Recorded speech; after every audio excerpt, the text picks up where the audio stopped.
Hello students, welcome to accountancy class. Today we will start our new chapter accounting ratios.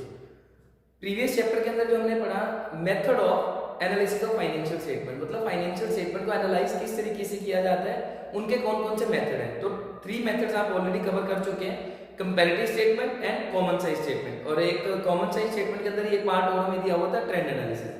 तो financial statement को analyse करने का एक नया मेथड है accounting ratios. Accounting ratio in the sense कि आपको रेशियोज के थ्रू फाइनेंशियल स्टेटमेंट को एनालाइज करना है। अब फाइनेंशियल स्टेटमेंट में 2 पार्ट्स हैं, एक है इनकम स्टेटमेंट और एक है आपका स्टेटमेंट ऑफ अफेयर, मींस एक है आपका profit and loss account, statement of profit and loss बोल देते हैं जिसे, और एक है हमारे पास स्टेटमेंट ऑफ अफेयर जिसे हम बैलेंस शीट बोल देते हैं।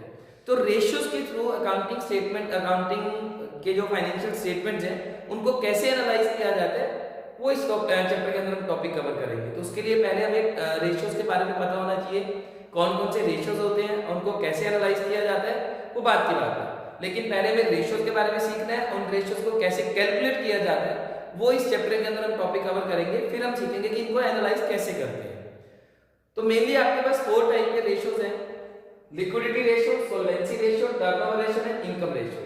इसको हम प्रॉफिटेबिलिटी रेशियो भी बोल देते हैं, इनकम रेशियो को।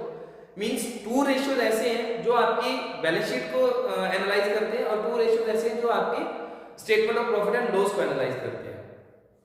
जो लिक्विडिटी रेशियो और सॉल्वेंसी रेशियो है ये बैलेंस शीट के आइटम से रिलेटेड होते हैं, मींस बैलेंस शीट को एनालाइज करना सिखाते हैं। और टर्नओवर रेशियो और इनकम रेशियो ये प्रॉफिट एंड लॉस अकाउंट या statement of profit and loss जो हम बनाते हैं अपनी कंपनी की बुक्स में, उनको एनालाइज करना सिखाते हैं। तो लिक्विडिटी रेशियो सबसे पहला जो पॉइंट है, लिक्विडिटी रेशियो क्या होते हैं। Liquidity ratio in the sense जो बिजनेस की लिक्विडिटी पोजीशन बताते हैं, मींस बिजनेस की शॉर्ट टर्म पोजीशन के बारे में बताते हैं। ये बिजनेस की शॉर्ट टर्म पोजीशन से रिलेटेड है, मींस बिजनेस की शॉर्ट टर्म पोजीशन क्या है। अब शॉर्ट टर्म पोजीशन बिजनेस की कैसे पता लगती है, करंट एसेट्स और करंट लायबिलिटी से। Short term position in the sense 1 year की हमारी कंडीशन कैसी है, मतलब 1 ईयर में जो आप अकाउंटिंग डेटा तैयार करते हैं, रिप्रेजेंट करते हैं, वो कैसे एनालाइज करते हो वो हम सब सीखते हैं शॉर्ट टर्म पोजीशन में। मतलब short term position related to 1 year, और 1 ईयर के जो हमारे पास जो बैलेंस शीट के अंदर आइटम्स होती है वो होती है current asset and current liabilities. After that solvency ratio. अब देखो, एक शॉर्ट टर्म पोजीशन तो दूसरा रेशियो ऑब्वियस है कि लॉन्ग टर्म पोजीशन से रिलेटेड होगा, मींस बिजनेस की लॉन्ग टर्म पोजीशन कैसी है।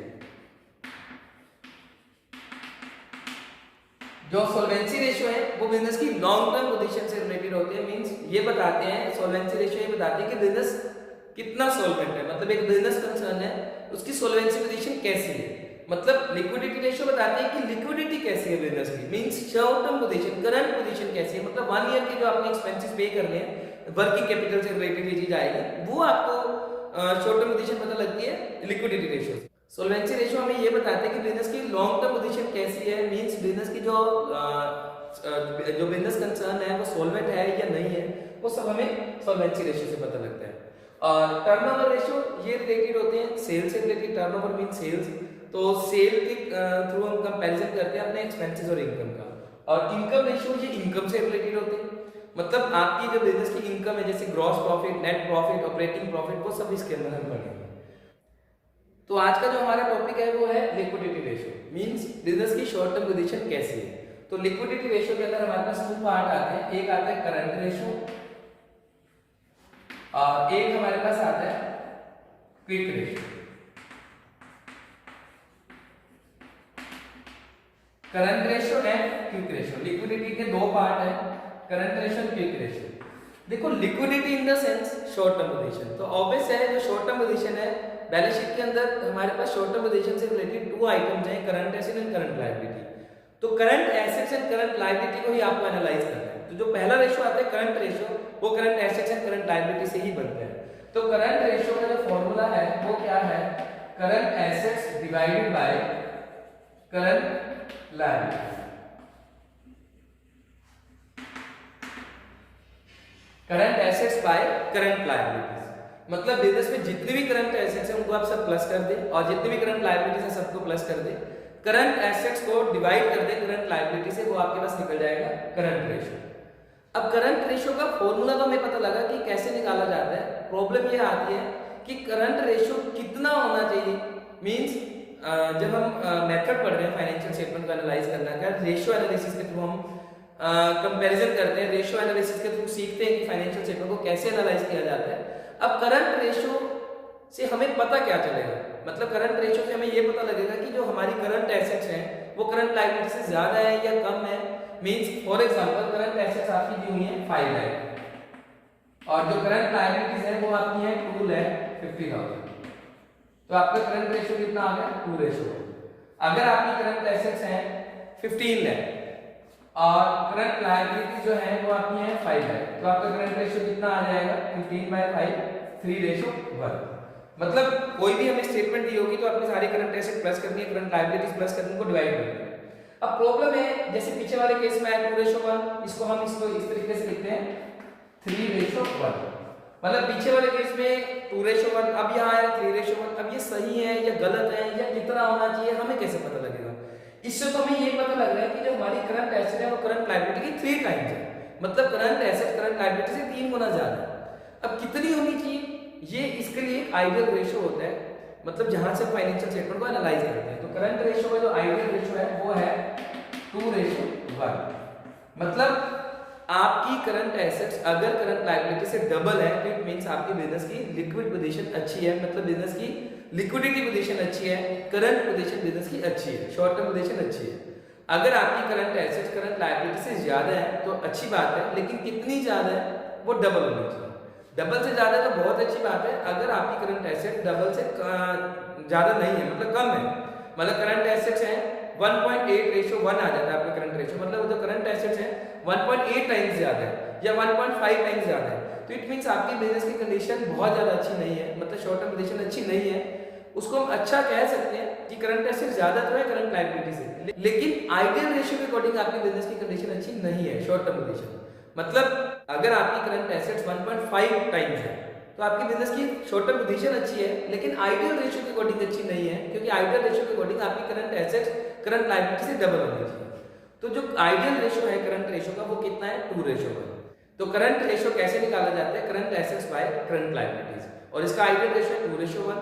मतलब अगर आपकी करंट एसेट करंट लायबिलिटी से डबल है तो बहुत अच्छी बात है, उससे ज्यादा है तो और भी अच्छी बात है, लेकिन करंट एसेट्स करंट लायबिलिटी से कम नहीं होनी चाहिए। अगर करंट एसेट करंट लायबिलिटी से कम है तो इट मींस आपकी बिजनेस की शॉर्ट टर्म पोजीशन अच्छी नहीं है, हमें उसको अच्छा करना पड़ेगा।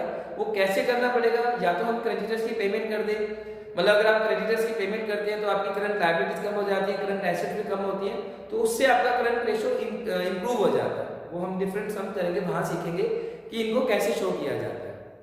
आफ्टर दैट हमारे पास जो रेशियो आता है वो है क्विक रेशियो। क्विक रेशियो इसे हम लिक्विड रेशियो भी बोल देते हैं और एसिड टेस्ट रेशियो भी बोल देते हैं।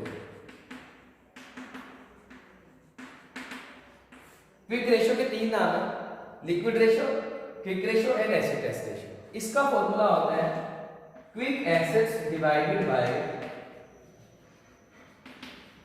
Current liability. Quick assets by current liabilities. अब क्विक एसेट्स क्या होती है? क्विक एसेट्स क्या होती हैं? ऐसी एसेट जो क्विकली कैश में कन्वर्ट हो जाती है।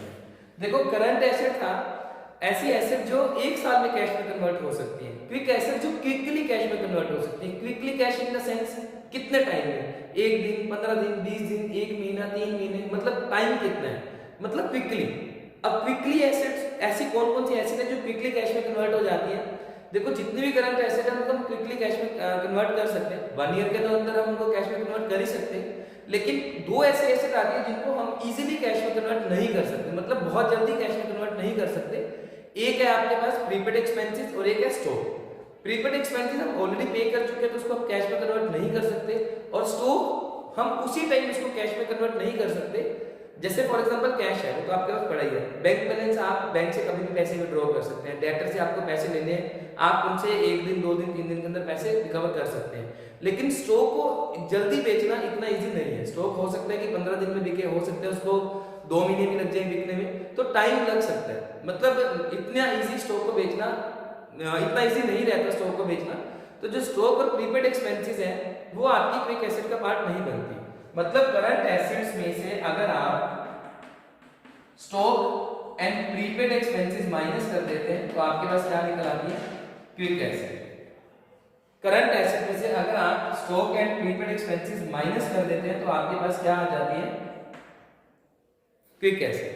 तो क्विक एसेट मतलब सारी की सारी current asset except prepaid expenses and stock. तो क्विक एसेट का क्विक रेशियो का फार्मूला क्या होगा, quick assets by current liabilities. आप पहले करंट एसेट फाइंड आउट करें, उसमें से स्टॉक और प्रीपेड एक्सपेंसेस माइनस कर दें तो आपके पास क्या निकल जाएगा, क्विक रेशियो। और क्विक रेशियो का जो आइडियल रेशियो है वो है 1:1। करंट रेशियो का आइडियल रेशियो का 2:1 और क्विक रेशियो का आइडियल रेशियो 1:1। मतलब आपकी क्विक एसेट अगर करंट लायबिलिटीज के इक्वल है, इट मींस आपकी कंपनी की जो शॉर्ट टर्म पोजीशन है वो अच्छी है। तो लिक्विडिटी रेशियो के अंदर 2 पार्ट्स आते हैं हमारे पास, current ratio and quick ratio. तो क्विक जो करंट रेशियो है उसका आइडियल रेशियो है 2:1। मतलब आपकी करंट एसेट एटलीस्ट डबल होनी चाहिए करंट लायबिलिटी से, उससे ज्यादा है तो बहुत अच्छी बात है। और ऐसे ही क्विक रेशियो का फॉर्मूला है quick assets by current liabilities. और क्विक एसेट कैसे निकाली जाती है, करंट एसेट में से स्टॉक और प्रीपेड एक्सपेंसेस माइनस कर दो तो क्विक एसेट आ जाती है।